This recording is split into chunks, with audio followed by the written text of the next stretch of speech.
Good afternoon. My name is Edward Sanshin Oberholtzer.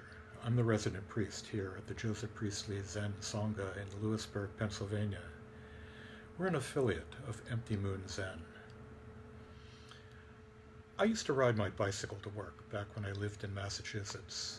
It was a 5-mile ride through shaded trees-lined suburban streets, a great way to set the mood for the coming workday.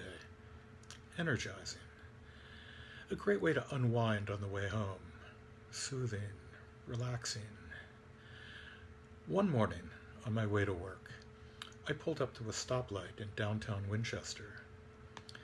The driver in the car to my left rolled down the passenger side window, leaned across the seat, and demanded that I get out of the road. The bicycles had no place in traffic, that I was interfering with his driving.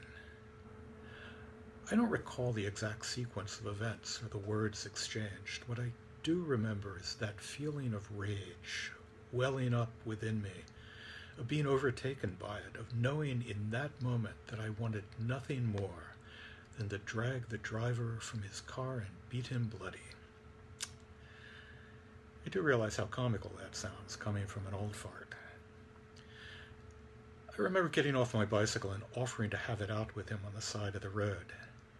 Fortunately for me, the light changed, and we both went our merry ways.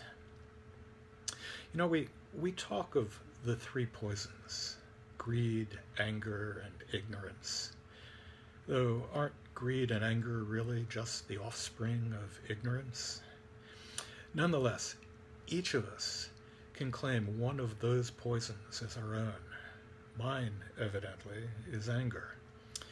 Even if I've become an expert at hiding it from the world at large and from myself in particular, at least I've convinced myself that I've hidden it. Now, we've been engaged out there in Zoom space in a class on the precepts, those guides both to conduct and, more importantly, to knowing, to exploring our own true nature.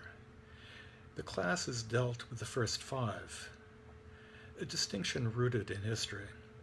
But looking back down the line of the 10 grave precepts, we find a relevant call for us to avoid anger. In Bodhidharma's formulation that was given to me when I took the precepts, the 9th precept goes, self-nature is subtle and mysterious in the realm of the selfless Dharma. Not contriving reality for the self is called the precept of not indulging in anger. Not advancing, not retreating, not real, not empty. There is an ocean of bright clouds. There is an ocean of solemn clouds, transforming suffering into wisdom. I vow to take up the way of not indulging in anger. Not no anger, but not indulging in anger. You know, anger comes in many guises. The righteous anger that arises when we see injustice. The slow, corrosive anger that lingers quietly and spreads its tentacles out, poisoning whatever it touches. And the volcanic rage that erupts out of seemingly nowhere. This anger at the stoplight was that all-consuming, burning anger that explodes, that grabs you by the throat, that blinds you. The rage that drove Achilles, that mania that formed the crux of the Iliad. Burning, incandescent, for he is like a refiner's fire. You know, I'd like to say that I know that biblical passage from Malachi in the Old Testament. But to be honest, I pulled it from my recording of Handel's Messiah. Today I'd like to talk of that rage. The Blue Cliff record tells a story that might have some bearing on this. In case 29, Dasui's Kalpa fire. A monk said to Dasui, when the thousands of universes are all together and utterly destroyed in the Kalpa fire, I wonder whether this perishes or not. This perishes, said Dasui. If so, persisted the monk, does it follow the other? It follows the other, said Dasui. The story continues in the commentary with the monk refusing to accept this answer and going to Tuji, who sent him back to Dasui to atone for his mistake.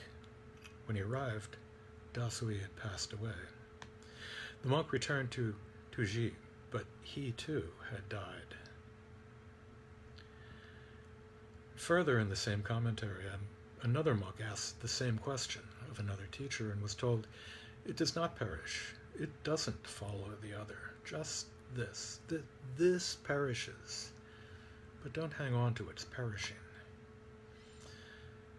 The fires at the end of a Kalpa, at the end of an epoch, herald the start of a new era. And this is the interesting thing about rage, about that all-consuming anger.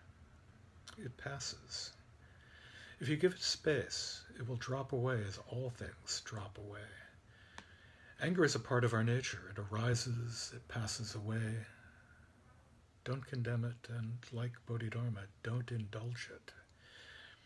I worked for the Massachusetts prison system as an attorney ages ago, and one of the things I came to appreciate was that many of the prisoners doing time for crimes of violence were no different from you or me. Often they simply had an opportunity in the midst of rage. They could reach out and take a gun or a knife, and in that moment change a life forever.